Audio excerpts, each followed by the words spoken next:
ஹாய்ங்க வணக்கம். அங்கே பாருங்கள், நம்ம மாடி தோட்டத்தில் பச்சை மிளகா வந்து பதியம் போட்டிருக்கேன் பாருங்கள். இது எல்லாமே முளைச்சிருக்கு. 2-3 இடத்துல இருக்குது பாருங்கள். இங்கே இருக்குது.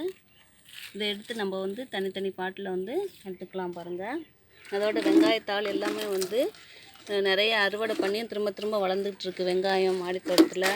இது வந்து பாருங்கள், சோயா பீன்ஸ் நட்டு வச்சது, அதுவும் வளர்ந்துருச்சு. அவரைக்காய் வந்து அது ஒரு கொடி ஓடிட்டுருக்குது. இந்த இடத்துல அவரைக்கொடி குட்டியாக இருக்குது. இதெல்லாம் சோயா பீன்ஸு. இப்போ பாருங்கள், நம்ம வந்து சௌச்சோ நட்டு விட்டோம் பார்த்திங்களா. நடும்போது கொஞ்சமாக இருந்துச்சு. இப்போ கொடி ஓடுறதுக்கு ஏற்ற மாதிரி நான் வந்து இந்த குச்சியெல்லாம் ஊனி கட்டி வச்சுருக்கேன் பாருங்கள். கொடி எவ்வளோ பெருசாக வளர்ந்துருக்கும் பாருங்கள். இதில் கிளை வேறு வந்துடுச்சு பாருங்கள். இந்த கிளை இங்கிட்டு ஒரு கிளை ஓடுது.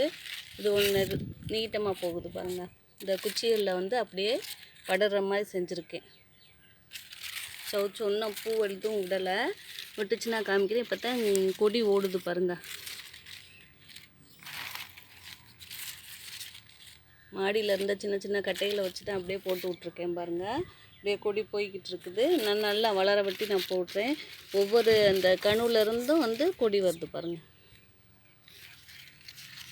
சௌச்சோ வந்து கொடி ஓடுது. இதெல்லாம் வந்து பதியம் போட்டிருக்கேன் நான். பாருங்கள், கொய்யா மரத்தில் வந்து கொய்யாப்பழம் எல்லாத்தையும் பறிச்சாச்சு. இப்போ ஒரு 2 பழம் இது பாருங்கள். கடைசியாக எவ்வளோ பெருசாக இருக்குதுன்னு சொல்லிட்டு இதையும் நம்ம வந்து அறுவடை பண்ணிக்கலாம். அதோடு வந்து புதுசாக பூக்களும் பூக்குது பாருங்கள். இங்கே பாருங்கள், திரும்ப அடுத்து வரத்துக்கு இப்படி நான் டெய்லி 2 3 இது மாதிரி ஒரு 10க்கு மேலே வந்து பறிச்சிட்டேன். இது கடைசி பழம் பார்த்திங்களா.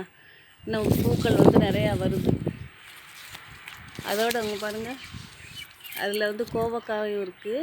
கோவ பிஞ்சு இங்கே ஒன்று இருக்குது. அந்த அங்கே ஒரு காய் இருக்குது பாருங்கள். காய் கோவக்காயும் வந்து இடையிடையே இருக்குது பாருங்கள். அடுத்து கொய்யாப்பழம் பழுக்கும்போது வீடியோ போடுறேன். பாய்ங்க.